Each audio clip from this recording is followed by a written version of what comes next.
Hello guys, আজকে আমরা বড়ি ভর্তা বানাবো, তো আপনাদের সাথে শেয়ার করবো। চলে আসলো বড়িগুলো দিয়ে দিতে হবে এখানে, তারপরে এটার সাথে সাথে ব্লেন্ড করে দিতে হবে।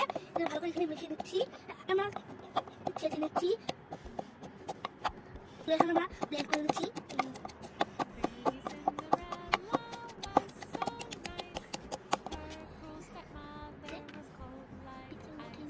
এগুলো এখন উঠিয়ে দিচ্ছি। এখন এই সবগুলোকে এখন বাটিতে ঢেলে দিতে হবে।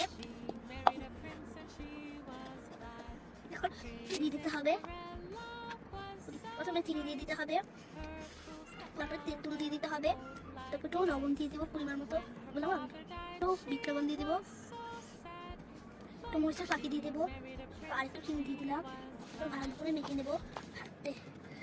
ভর্তা হয়ে গেছে, এখন আমরা খেয়ে দেখি। সেই টেস্ট।